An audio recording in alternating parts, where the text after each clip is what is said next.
Bueno, sean muy bienvenidos y bienvenidas a la primera actividad del día sábado de las Jornadas Nacionales e Internacionales de Malvinas y Artes del Espectáculo. Es la primera actividad que realizamos desde el Instituto de Artes del Espectáculo, donde está radicada el área de Malvinas y Artes del Espectáculo. Fundamentalmente nos interesa aportar a la mirada de Malvinas desde las artes, desde la cultura. Ahora bien, esta mesa no, lamentablemente, no va a estar transmitida en vivo. Cuando estén viendo esto, la mesa ya va a haber terminado. Tuvimos un desperfecto técnico y no lo pudimos arreglar a tiempo, pero eso no nos va a detener en nuestro objetivo de hablar de Malvinas desde las artes del espectáculo.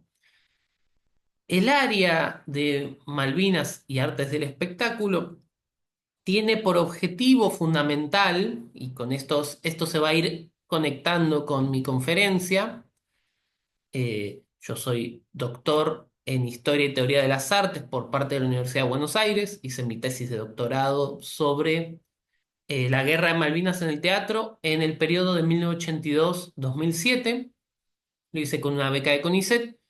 Actualmente continúo explorando este tema con una beca postdoctoral de CONICET y con el recorte 2008-2022.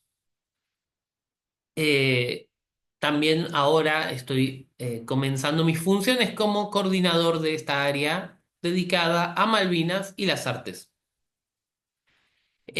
Uno de los objetivos fundamentales que nos atrae de poder hacer esta clase de actividades tiene que ver con la necesidad de pensar y conceptualizar y problematizar algunos conceptos que encontramos en torno a la cuestión de Malvinas.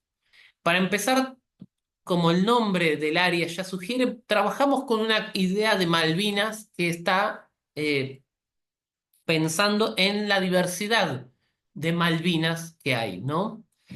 Esto tiene que ver con un problema que se comentó un par de veces en las charlas de ayer y que tiene que ver con que dentro del nombre Malvinas entran una infinidad de cosas que conviven no siempre de forma armoniosa. Por ejemplo, Malvinas, cuando decimos Malvinas, podemos estar hablando de la guerra, podemos estar hablando del territorio, podemos estar hablando de la posguerra, podemos estar hablando de la pasión Malvinas, del símbolo Malvinas, podemos estar hablando de los reclamos diplomáticos, pero no necesariamente de la guerra. Entonces, lo que vemos es que Malvinas incluye una complejidad de sentidos que conviven y que, como decíamos, no están necesariamente en armonía, sino que por el contrario, cuando nosotros focalizamos la mirada en diferentes objetos posibles o diferentes facetas posibles de Malvinas, encontramos recortes temporales, recortes teóricos, recortes territoriales muy diferentes. No es lo mismo en este sentido pensar la Guerra de Malvinas, que ocupa 74 días entre el 2 de abril y el 14 de junio de 1982, que pensar, por ejemplo, la cuestión Malvinas, que yo en lo personal la defino como el conjunto de todos los reclamos que se han hecho en torno a la diplomacia no solo por las Islas Malvinas, sino por las Georgias del Sur y las Sandwich del Sur, es decir, las Islas San Pedro y Esquivel, siguiendo la toponimia argentina. Ahora bien, si nosotros pensamos la cuestión Malvinas nos reenvía a una temporalidad mucho más amplia que, por ejemplo, nos hace ya asomarnos al llamado descubrimiento de América y excede ampliamente a la Guerra de Malvinas. Al mismo tiempo, incluye a la posguerra porque los reclamos se siguen realizando, ¿no? Eh, no quizás por este gobierno, pero se siguen realizando.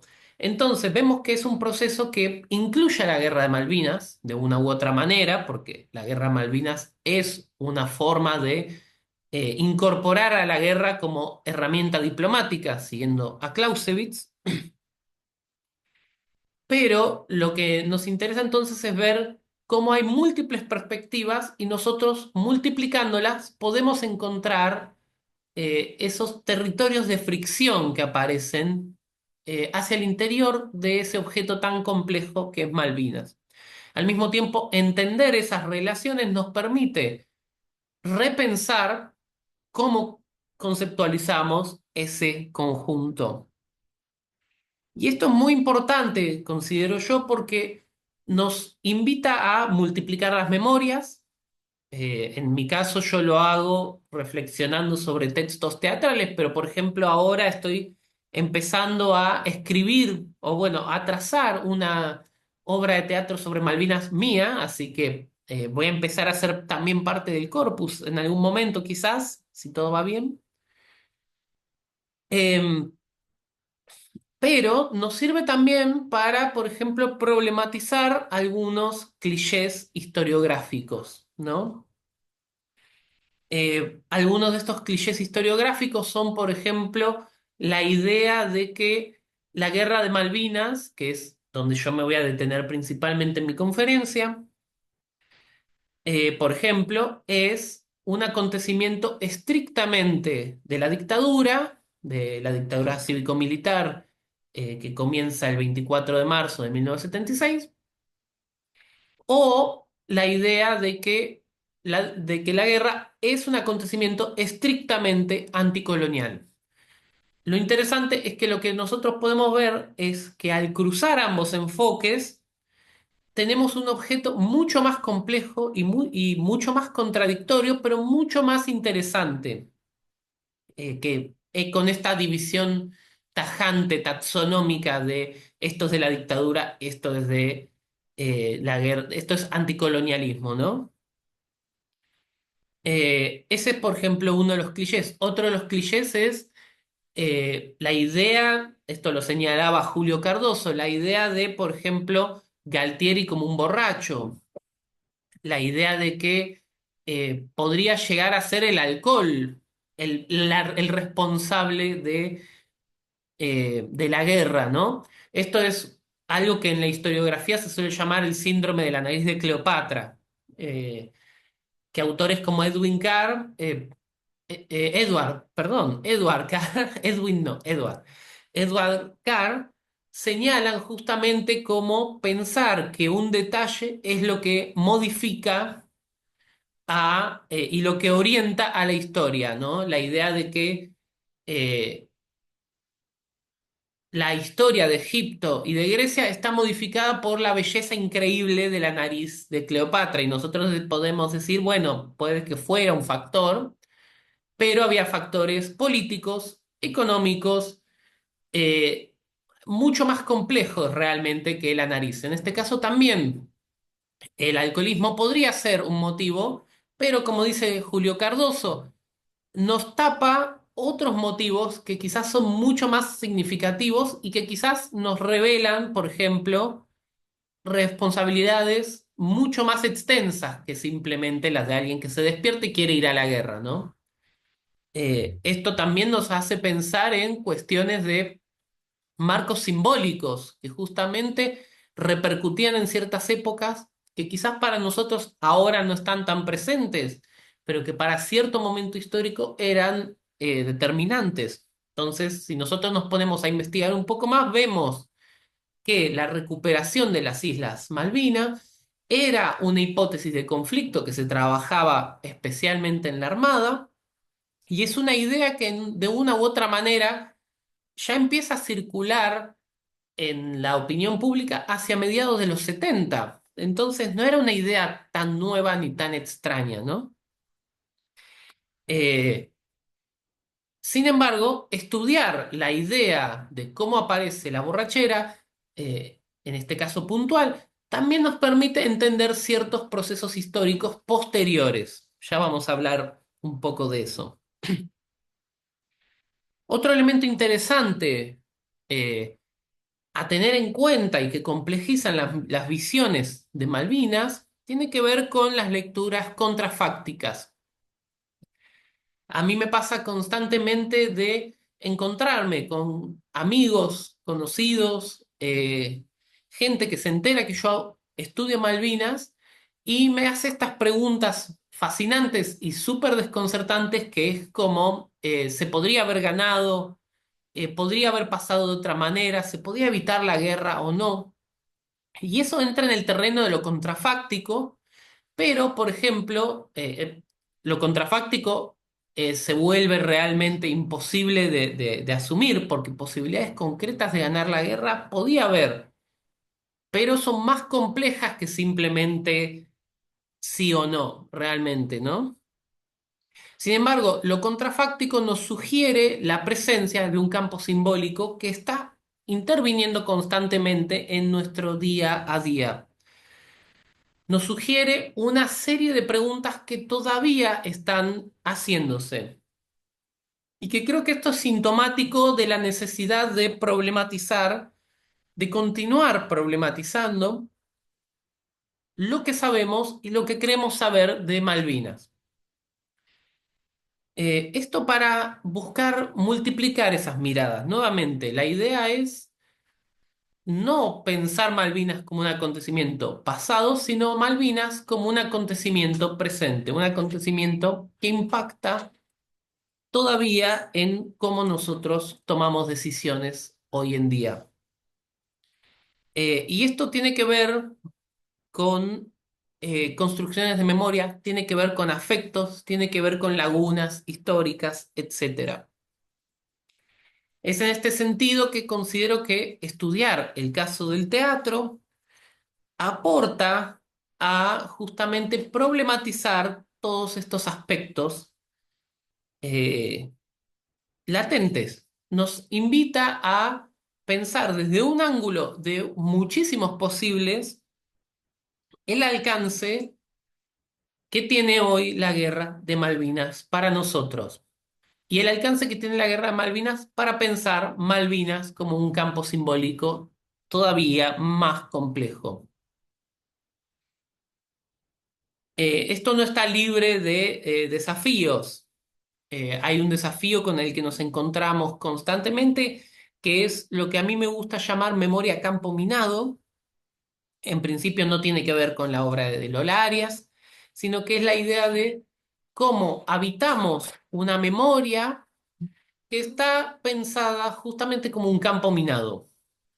¿Esto qué significa? Que muchas veces aquel que no está iniciado en el territorio de Malvinas tiene miedo de pisar donde no hay que pisar. Esto nos lleva a la idea de que hay zonas seguras y zonas no seguras y que hay un conocimiento que nosotros debemos tener para atravesar ese territorio. Esto yo lo veo en una gran cantidad de gente no especializada en Malvinas, que quizás está interesada en Malvinas, pero que no está segura de cómo acercarse al tema. Entonces opta por pensar esta memoria que le ofrece cierta distancia segura, ¿no? No va a cometer errores si no se adentra. Y eso para pensar una historia, para construir una memoria, es ciertamente peligroso, es limitante. Nosotros nos interesa entonces aportar a confrontar, por ejemplo, esa lectura que creo que es sintomática de buena parte de los efectos de la posguerra. Ahora bien, eh, me interesa pensar, como sugiere el título de mi ponencia, la cuestión del teatro y sus representaciones específicas. Eh, Me interesa porque justamente nos va a ofrecer una herramienta para confrontar, una herramienta para nosotros espectadores, pero también para los artistas, para confrontar esa memoria campo minado. Me interesa pensar las representaciones, término que tomo de Roger Chartier, que apunta a la idea de las apropiaciones simbólicas que realiza una sociedad en un momento histórico dado. Las apropiaciones, de forma interesante, no son simplemente eh, un acto contenidista, simplemente hablar de un tema, sino que nos invita a pensar también cómo se habla de ese tema, qué forma se le da a esa temática, ¿no? Esto va a plantear una reformulación de la propuesta de Roger Chartier, que en el fondo él está pensando en la lectura y en la historia del libro, y nos va a invitar a pensar formas específicas del teatro, es decir, cómo el teatro construye sus propias representaciones. eh, Cómo el teatro ofrece una forma de mirar y de dar cuerpo y de dar respiración a la guerra de Malvinas hoy. Eh, y en esto ya adelanto un poco el siguiente paso, que es la idea de pensar el teatro como convivio. En esto cito a Jorge Duati y sigo la idea de que el teatro se construye sobre una matriz teatral que consiste en fundamentalmente el encuentro de un actor, un espectador, produciendo poiesis, tanto el espectador como el actor, cada uno produce su forma, su propia elaboración de un mundo poético otro, en un momento y en un espacio dados. Esto para mí es muy significativo porque implica que el teatro produce representaciones que están atravesadas, en primer lugar, por el convivio, es decir, por ese momento único que se produce, ese fenómeno, ese acontecimiento que se produce en el encuentro en tiempo real,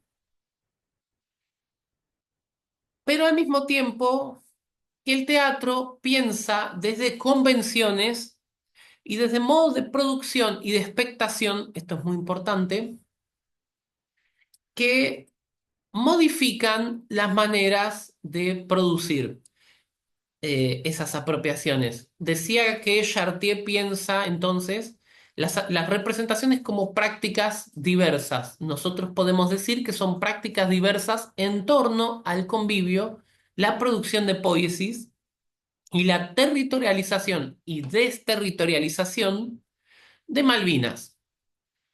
Aunque también podemos decir de Malvinas, pero de sus efectos y sus consecuencias. Vamos a ver que hay un gran interés por pensar lo que me gusta llamar una guerra desbordada.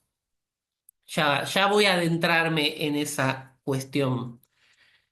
Pero entonces, lo que me interesa es que las prácticas de representaciones teatrales piensan desde el cuerpo, desde la poiesis, desde el encuentro, desde la articulación de zonas de experiencia actoral, pero zonas de experiencia también espectatorial.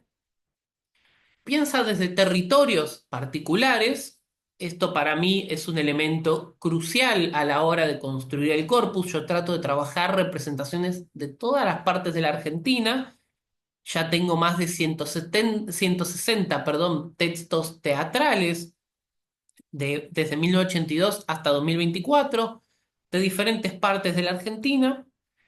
Y esto es muy importante porque pensar desde el teatro es pensar desde territorios específicos. Es imaginar la guerra desde el Teatro de Operaciones Atlántico Sur. Es pensar la guerra desde Corrientes, es pensar la guerra desde Salta, desde Jujuy, desde Río Grande, desde Entre Ríos, desde Santa Fe, desde diferentes coordenadas que traen necesariamente diferentes formas de mirar, diferentes convenciones y diferentes maneras de pensar esas experiencias de la guerra. Por ejemplo, la provincia de Corrientes aporta una gran cantidad de conscriptos al ejército Y esto repercute en una de las imágenes más comunes, que es la idea de conscriptos que, por ejemplo, no terminaron el secundario, ¿no? Eh, las inequidades sociales dentro de los conscriptos típicamente reenvían a el hecho de que los conscriptos venían típicamente de provincias humildes, digamos. Eso es muy diferente a pensar, por ejemplo, desde la Patagonia, donde hay ciudades que están pensadas en relación, por ejemplo, a la frontera con Chile, ¿no? Y donde la vida militar tiene otras características que, por ejemplo, en Corrientes, ¿no? O en la zona del litoral, si queremos ser más amplios.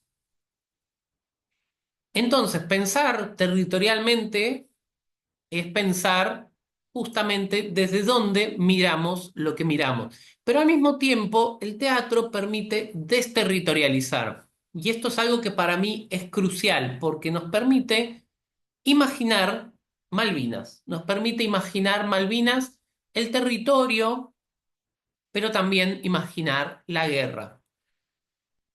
Típicamente se asume que la idea de imaginación está cargada de una impronta negativa, ¿no? Lo imaginario es aquello que está como por fuera de, eh, de lo cotidiano, de la vida real. Lo imaginario respondería a otro orden, a otro régimen que no se corresponde con el régimen de la vida cotidiana. Ahora bien, justamente lo que nos interesa es que lo imaginario está todo el tiempo actuando. Como decía Paul Ricoeur, nosotros usamos la imaginación constantemente porque la imaginación nos permite articular lo posible, lo imposible, lo probable, lo improbable. Y esto también repercute en imaginar Malvinas, ¿no? En este juego de imaginar también pienso en imaginar en el sentido de poner en ejercicio los imaginarios sociales. Es decir, volcar ideas, conceptos, lagunas a justamente un campo específico que es el teatral. Ahora bien, desterritorializar nos permite justamente pensar un territorio que para la mayor parte de los argentinos eh, está cerrado. Es un territorio que todavía no conocemos y que es difícil conocer, que es el de las islas.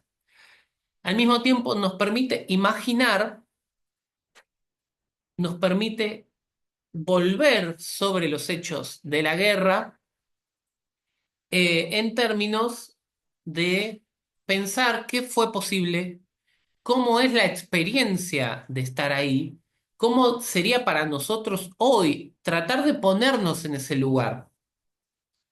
La desterritorialización nos permite entonces abrir el espectro desde lo cotidiano hacia lo desconocido. Nos permite ampliar nuestra forma de entender territorios, conceptos, imaginaciones, historias, etcétera. En todo esto juega, por supuesto, un rol fundamental la idea de los afectos, como quizás muchas de las ideas que nosotros tenemos de Malvinas están atravesadas por una forma de sentir esas, esas ideas, ¿no? Nosotros no podemos pensar, por ejemplo, la guerra sin cierta noción que se le aplica hoy de indignación. Y eso tiene que ver con cómo se piensa, por ejemplo, el rol de los cuadros militares durante la guerra, que típicamente son leídos en el teatro desde una perspectiva bastante negativa, ¿no? Casi estrictamente negativa. Y eso contrasta, por ejemplo, con las experiencias de los conscriptos. Ya vamos a hablar rápidamente de esa cuestión. Lo que me interesa entonces es la idea del teatro como un espacio que permite multiplicar miradas y nos permite multiplicar miradas desde el cuerpo, desde los afectos, desde las emociones. No solo del actor, sino también del espectador. Nosotros como espectadores estamos todo el tiempo teniendo nuestro cuerpo como mediador, al fin y al cabo. Y ese cuerpo siente cosas, le ocurren cosas mientras nosotros estamos en el teatro. Si estamos viendo una obra muy aburrida, empezamos a sentir el cuerpo. Si estamos viendo una obra muy incómoda, porque quizás es una temática muy dolorosa, lo sentimos en el cuerpo. Nosotros sentimos también lo que ocurre a nuestro alrededor. A veces somos más conscientes y a veces menos. Si un espectador se duerme, somos muy conscientes, especialmente si ronca, que es una experiencia espantosa, pero eh, también estamos atentos si el público se ríe, si el público hace esos momentos dramáticos donde se escucha entre los espectadores un "oh", ¿no? Esas reacciones que también a nosotros nos modifican. eh, y eso es muy recurrente y muy importante también para pensar Malvinas. Recientemente escribí un artículo sobre la insularidad del teatro pensando en Malvinas, y es muy interesante pensar que el teatro nos ofrece una especie de archipiélago de espectadores, ¿no? Una red de espectadores que parecen separados, pero están todos unidos, y que parecen no estar interviniendo entre sí, pero forman un sistema. Eh, y esto es sin duda muy importante a la hora de pensar el teatro de la guerra, como me gusta llamarlo, el teatro de Malvinas. Ahora bien, dentro del corpus que vengo estudiando, como decía, tengo más de 160 obras de diferentes partes de la Argentina. Son materiales muy diversos. Hay una diversidad de poéticas. Realmente podemos encontrar elementos de teatro musical, podemos encontrar teatro infantil, teatro sensorial. Ayer hablamos con Marcelo Altable, está subida la grabación. Él trabaja con teatro sensorial. Hay elementos multimediales. Mencionamos, por ejemplo, a Lola Arias, en las charlas de ayer, pero también hablamos con Agustina Felicia y la obra Operación Rosario. Tenemos comedias, tenemos realmente una gran diversidad de formas de pensar Malvinas. Eso es un elemento sin duda común al corpus, un poco paradojal, pero es común, que es que no hay una única manera de mirar la guerra. Ahora bien, al analizar el corpus y cómo vengo trabajándolo, es importante señalar que yo tengo una perspectiva, trabajo con una lectura inductiva. Eh, en el caso de mi investigación, trato de trabajar con los textos dramáticos y de ahí desprender conceptos teóricos. Esto parece una tontería, pero tiene mucho que ver con el hecho de que a mí me interesa cómo el teatro habla e imagina a la guerra. Eh, entonces, el objetivo de pensar de forma inductiva es tratar de ver qué hay en las obras y pasar luego a formulaciones teóricas. Y hay algunas formulaciones teóricas generales que podemos hacer y que tienen mucho que ver con esta cuestión de que no hay una sola manera de pensar Malvinas o de imaginar Malvinas. Esa sería una primera característica, ¿no? No hay unas coordenadas específicas. Hay muchas maneras de mirar un fenómeno complejo, problemático. Eh, un fenómeno que es el de la guerra, pero que responde a, en muchos casos, a prácticas sociales, a prácticas políticas, a prácticas culturales, ¿no? Hay que pensar que estamos acostumbrados a ver la guerra en términos políticos, de acuerdo un poco a una interpretación un poco simplista de los conceptos de Clausewitz.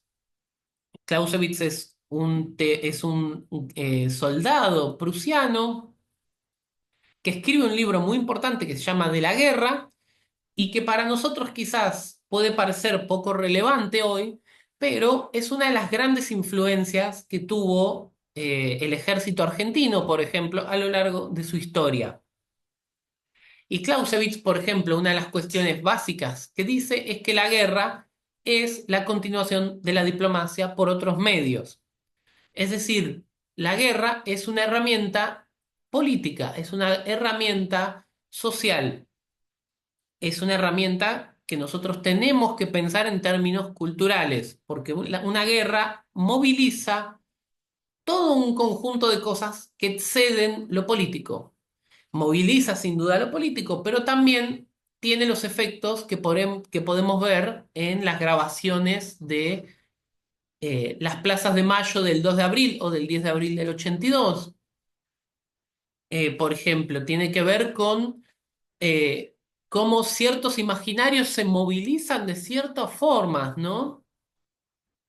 Como por ejemplo, la guerra moviliza el imaginario de que la Argentina tiene una historia de, de importancia bélica, ¿no? Cuando en realidad lo interesante es que buena parte de esas guerras son guerras intestinas eh, y las guerras externas eh, son pocas en realidad, ¿no?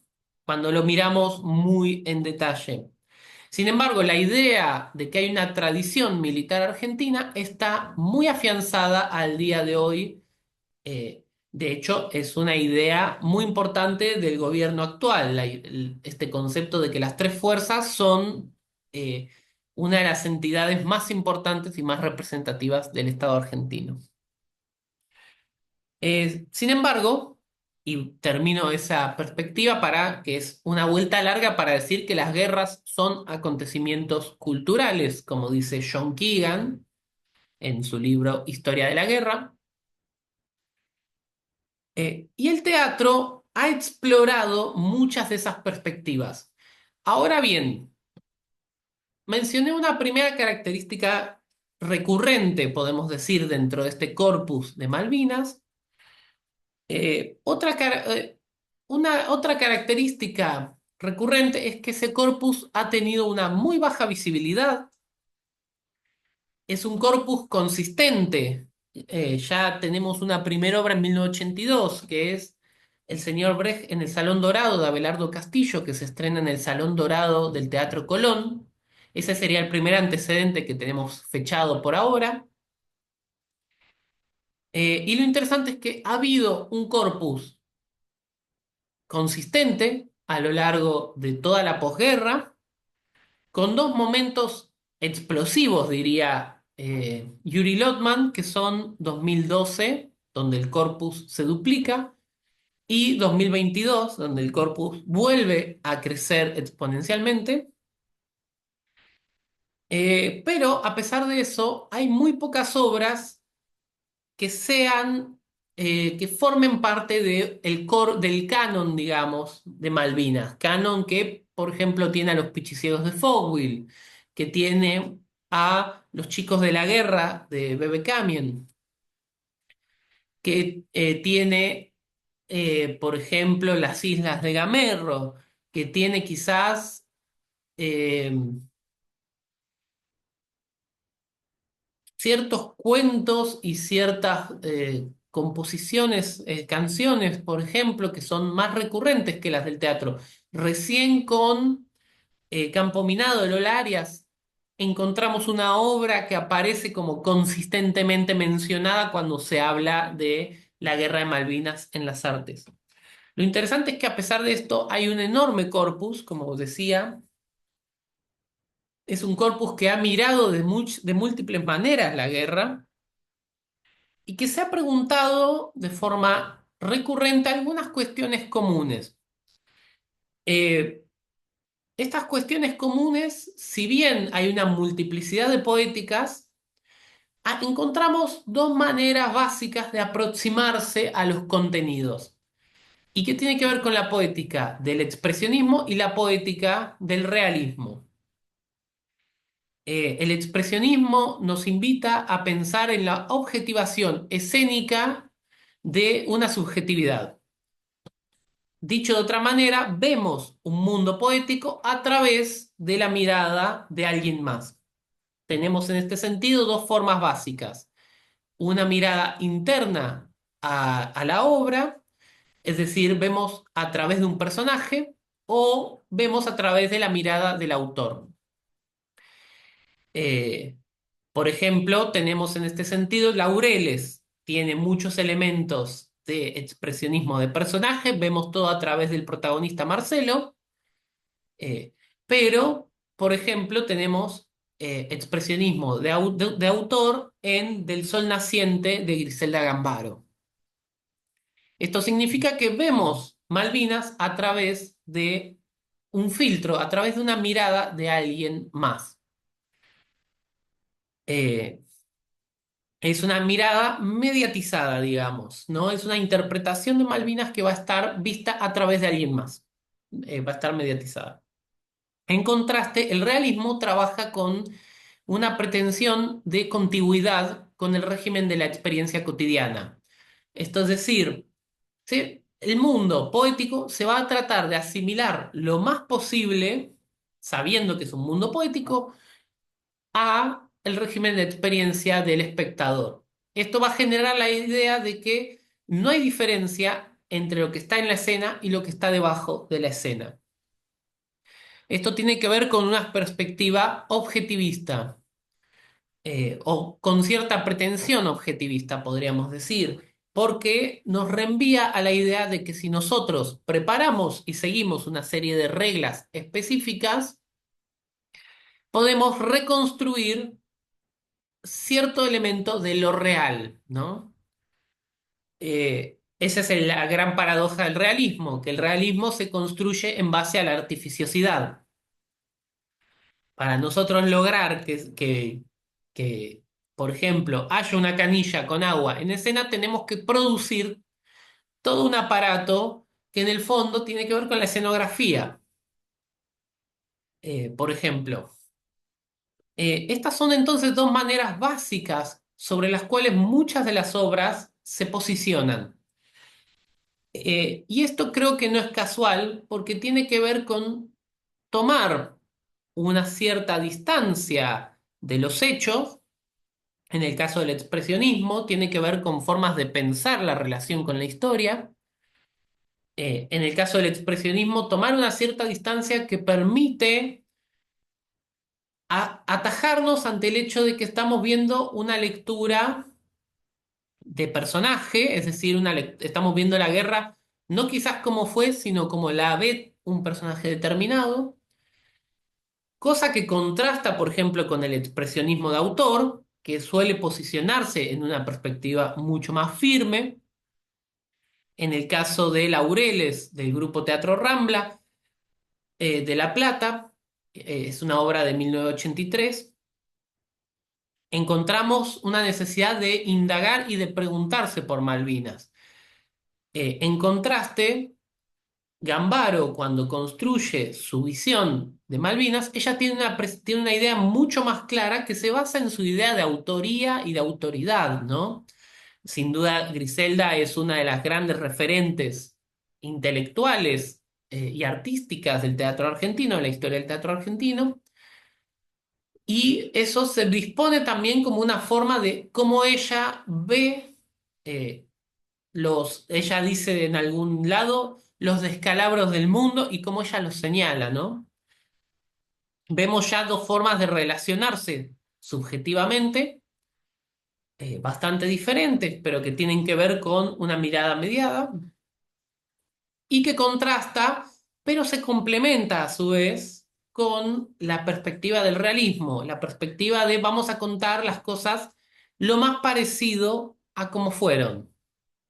Entonces ahí se borra el límite, se borra la subjetividad y se pasa a una pretensión de que lo que estamos viendo es lo más parecido a Malvinas que vamos a poder ver. Esa es una especie de lectura implícita que aparece en la base de la poética del realismo, siendo un poco generales, ¿no? Por supuesto que cada poética es automodélica, como diría Lotman, ofrece sus propias herramientas de lectura.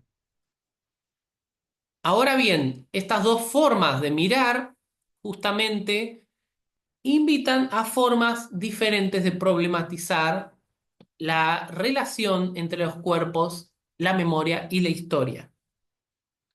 Y en esto encuentro que el corpus general de obras de Malvinas que vengo trabajando y que vengo estudiando y que si ustedes conocen alguna obra que pueda faltarme, necesito que me lo digan porque eso es muy importante para mi investigación. Yo sigo reuniendo los textos dramáticos que puedo encontrar y espectáculos también. Eh, Encuentro una serie de elementos recurrentes en términos semánticos, ¿no? Y que podríamos clasificar en la idea de una guerra asimétrica, desbordada y ajerarquizada. ¿Qué significan estas cuestiones? La idea de una guerra asimétrica es que internamente a las representaciones de la guerra de Malvinas, encontramos la idea de que Malvinas es vista como una guerra justamente asimétrica. Este es un término que tomo de Courmont, que señala la diferencia entre guerras simétricas y asimétricas. Las simétricas son las guerras clásicas entre estados, ¿no? La guerra de Malvinas, en un punto, es una guerra simétrica. Es el Estado argentino contra el Reino Unido eh, de Gran Bretaña e Irlanda del Norte. Ahora bien, las guerras asimétricas son guerras que desestabilizan esos ejes tan estables. Típicamente nosotros en una guerra simétrica pensamos al Estado como eje sobre el cual se sostienen las actividades, eje sobre el cual giran las hostilidades. En el caso de una guerra simétrica, tenemos justamente relaciones mucho más complejas. Tienen que pensar como guerra simétrica, por ejemplo, la guerra contra el narcotráfico, donde hay bandos, pero estos bandos, por ejemplo, se deshacen de la idea de un Estado contra otro. Tenemos organizaciones criminales contra el Estado, quizás. Eh, y eso modifica las relaciones que se establecen, ¿no? No es lo mismo una guerra entre pares, como la imaginaba Clausewitz. Clausewitz en su libro, en su tratado de la guerra, justamente imagina una guerra entre rivales dignos, ¿no? Imagina una guerra entre opositores que se reconocen en un cierto nivel de honor guerrero, digamos. Ni hablar si tuviéramos que pensar, por ejemplo, en, en la historia de la guerra en Japón, por ejemplo, donde hay unos códigos completamente diferentes. En este sentido, si bien Malvinas en principio es una guerra simétrica, en el teatro es representado como una especie de guerra asimétrica. Algo muy común que aparece en el teatro de la guerra es que los soldados argentinos parecen más competir contra las limitaciones logísticas y climáticas más que contra los ingleses. Esto genera una lectura de que es un Estado bien organizado, se sobreentiende que hay una buena organización de un Estado, que es el inglés, frente a un Estado desorganizado que es el de la dictadura. Ahí aparece una lectura que muchas veces queda implícita, pero que conecta la guerra con justamente quienes impulsan esa guerra, ¿no? Con la junta militar. Entonces la guerra queda vista como un Estado organizando frente a un Estado desorganizando, si se quiere. No es asimétrica en un sentido estricto, pero sí aparece esta idea de no son dos fuerzas idénticas. Nosotros sabemos que nunca las fuerzas en una guerra son idénticas, pero no hay una pretensión de correspondencia en ese sentido. Las obras muestran esas desigualdades y eso muchas veces lo hacen dejando a el ejército británico afuera. En muchas obras el ejército británico no aparece y la representación de la simetría se da justamente por las limitaciones eh, de la logística argentina. Esto aparece, por ejemplo, en El León y Nosotros, de Alejandro Flynn, eh, con las cartas de un soldado que se llama Ramón Luna y donde él va describiendo las limitaciones técnicas, logísticas de la guerra, eh, emocionales también, porque él va describiendo cómo repercute la guerra en él y en sus compañeros, pero a la vez eh, él piensa en el Mundial de Fútbol de España del 82, que es un elemento muy interesante que agrega Alejandro Flynn. Eh, Ahora bien, otro elemento que mencionaba era la idea de una guerra desbordada. Una guerra desbordada en el sentido de una guerra que no se le queda en el frente de batalla, sino que repercute en la plataforma continental, en el Teatro de Guerra Atlántico Sur y en la Argentina, en toda la Argentina. Una guerra que no se limita solamente a la experiencia de los soldados, experiencia que es base para pensar cierto carácter real de la Guerra de Malvinas. La experiencia de los soldados nunca es cuestionada en ninguna obra, sino que por el contrario es entendida como una base crucial para entender la verdadera experiencia de la guerra, experiencia que queda atravesada en esos cuerpos y en esas mentes de los veteranos. Veteranos que son sobrevivientes también, aparece una lectura implícita en ese sentido. Es decir, son lo más cercanos, si seguimos a Primo Levi, a la experiencia real de una guerra, que sería la muerte. Ahí aparece también una idea un poco hegeliana de la muerte como elemento que unifica. Y en este sentido, muchos de los espectáculos argentinos miran cómo la guerra repercute en familiares, en amigos, en conocidos, en amigos de la infancia, en novias, etcétera. Muchas obras exploran esas cuestiones, eh, no pensando tanto en el frente de batalla, sino justamente en cómo la guerra ocurre también donde uno piensa que no está ocurriendo.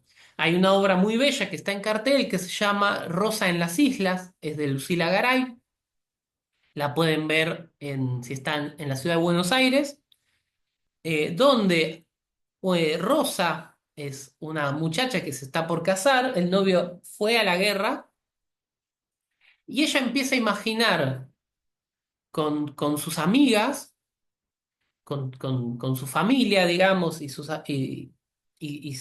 afectos, empieza a imaginar que se disfraza de soldado y va a la guerra. No va a combatir, sino a buscar a su novio y a traerlo, ¿no? Y en ese momento, lo que empieza a ser un juego, empieza a convertirse en un plan.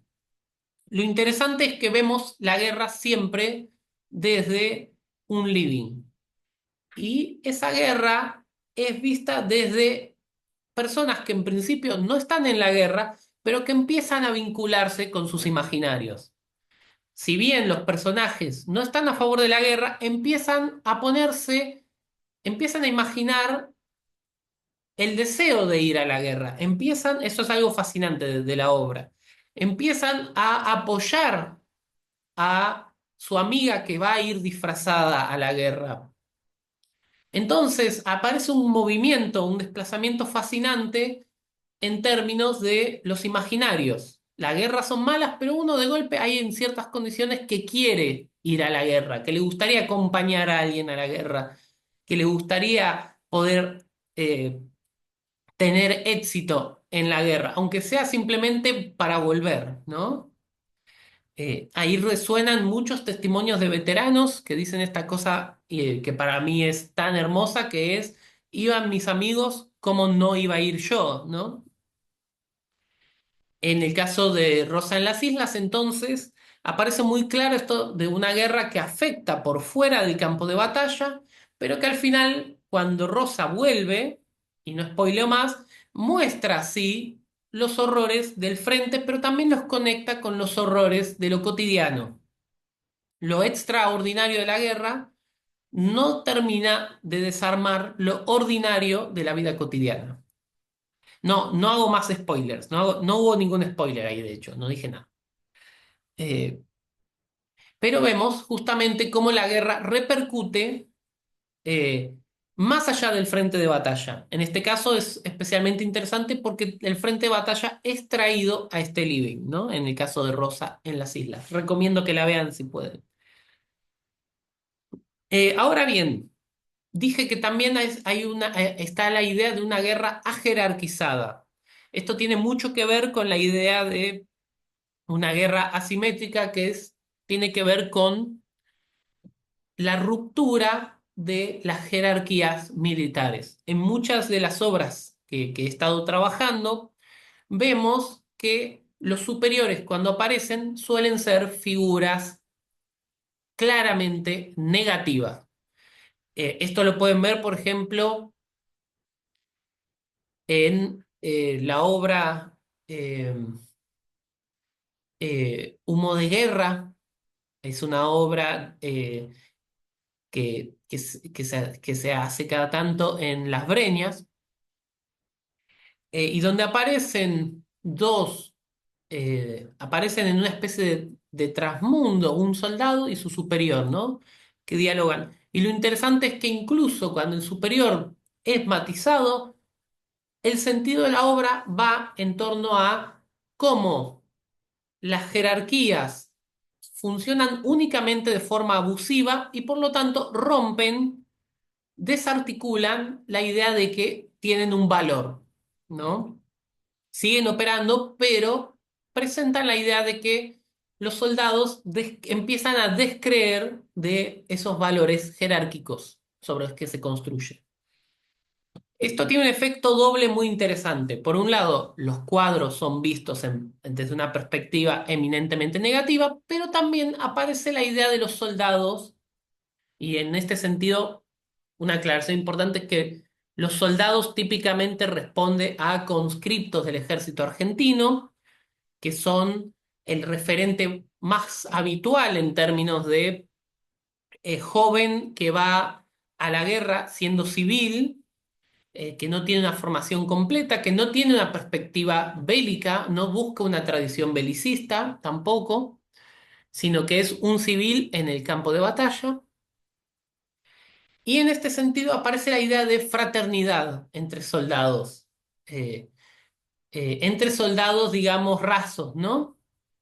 La idea de cómo uno conoce gente a la cual trata de unirse, con la cual trata de protegerse. Esto aparece en muchas obras, por ejemplo, aparece en De los héroes que no aterrizan en las islas de los cuentos, de Pilar Ruiz, aparece, por ejemplo, en una obra muy bella, muy bella que se llama El corazón en Madryn, que era de Carlos Tata Herrera, que falleció hace no mucho, el famoso poeta. Eh, Él tiene esta obra de Neuquén hermosísima, donde aparece esta imagen de ir y conocer gente, ¿no? Hacer nuevos amigos en el campo de batalla, que es algo a lo que estamos muy poco acostumbrados. Pensamos que la guerra disuelve, desgarra, y en realidad la guerra hace efectivamente eso, pero también construye nuevas relaciones. Muchas obras de teatro indagan esas relaciones también. En muchos casos también se aprovechan esas relaciones para pensar una imagen recurrente que a mí me gusta llamar como la trinchera como tumba abierta, ¿no? La idea de la trinchera, pozo de zorro, que no son lo mismo, pero a veces se confunden en las obras y en los imaginarios, como un entierro en vida del que algunos vuelven y algunos no. Y eso también, como decía antes, nos permite repensar las experiencias en términos de testimoniar o no. Eh, lo que decía Primo Levi, ¿no? Nuevamente, la experiencia de la guerra, la experiencia máxima de la guerra, por lo menos para nosotros, que tenemos una lectura que igual no avala la violencia bélica, sabiendo que hay también contextos. eh, la experiencia máxima de la guerra es la muerte, es la experiencia intransferible de la guerra, ¿no? Sabiendo que hay muchas experiencias, pero la que es más intransferible es la de la muerte, entonces eso aparece de forma recurrente. Y bueno, y con esto quiero ir concluyendo un par de cuestiones más que tienen que ver con justamente la idea de una guerra que es trágica, pero como guerra, no como cuestión nacional. Como cuestión nacional hay perspectivas diversas. Hay algunas obras que quizás exploran un poco más irónicamente esas cuestiones, pero o que buscan problematizar, no cuestionar necesariamente. Pienso, por ejemplo, en dos obras de Andrés Binetti, Los Olvidados, que es sobre Malvinas, pero también El Jinete Helado, que la pueden ver ahora en cartel en la ciudad de Buenos Aires. Eh, los Olvidados son unos soldados que están en las Islas Georgias y que están manteniendo guardia y se los olvidaron ahí y ellos quieren seguir manteniendo guardia a pesar de todo, a pesar de que la guerra ya terminó y están haciendo un balance muy frágil para no pensar en eso. Pero también, por ejemplo, en El Jinete Helado vemos la figura del Gaucho Rivero desde una perspectiva que busca pensar las tensiones entre la política eh, nacionalista y la política, simplificándolo mucho, y una política traidora, digamos, ¿no? Y el mito del gaucho Rivero aparece un poco como una especie de primer acercamiento crítico hacia esa historia argentina, esa estructura recurrente de la Argentina, esa tensión entre nación y traición. Em, Entonces, lo interesante nuevamente es que la soberanía no es cuestionada y en todo caso la tragedia es la guerra en sí misma. La guerra en ciertas condiciones que reenvía no hacia Malvinas como causa o cuestión, sino más bien hacia Malvinas como acción de la Junta Militar. Eh, la Junta Militar que está en el poder de facto, ¿no? Una junta militar que tiene además un accionar represivo correntísimo. Sin duda es muy difícil simplemente diseccionar Malvinas y no pensar en sus tensiones con la dictadura cívico-militar. Entonces, lo interesante, y con esto quiero concluir, me extendí un poco más para compensar el hecho de que no hay preguntas porque, bueno, esto está siendo grabado, pero me interesa pensar entonces cómo Malvinas no apunta, eh, desde el teatro por lo menos, no apunta tanto a reforzar ideas preconcebidas, sino que busca explorar, esta es una de las hipótesis más fuertes con las que vengo trabajando, que es que el teatro no propone entonces lecturas cerradas, especialmente en el último tiempo, de 2008 hacia la actualidad, no propone lecturas cerradas, sino que propone pensar desde los cuerpos y problematizar cuestiones implícitas. Es decir, no busca afirmarse si la guerra es buena o mala, en sentido estricto, hay lecturas que llevan a eso, sino que la idea es pensar desde la experiencia del convivio, desde los cuerpos, problematizar las limitaciones de, por ejemplo, en mi caso, no haber vivido la época, no haber vivido la experiencia de la guerra, ni siquiera como niño, pero que nos permite justamente una puerta de entrada hacia eh, justamente un territorio que, como decía al comienzo de la charla, tiene mucho de campo minado, tiene mucho de un territorio donde no podemos adentrarnos sin correr el riesgo de pisar en lugares incómodos, digamos. Lo interesante entonces es que el teatro nos permite, un poco dicho mal y pronto, nos permite recorrer ese campo sabiendo que no estamos pisando, ¿no? Nos permite ver la guerra, nos permite conocer ese territorio, pero desde un lugar de distanciamiento, desde una pequeñísima distancia, que es lo que ofrece una representación. La representación fundamentalmente propone una cosa por otra y es una cosa que se maneja por cierta similitud, también por cierta diferencia.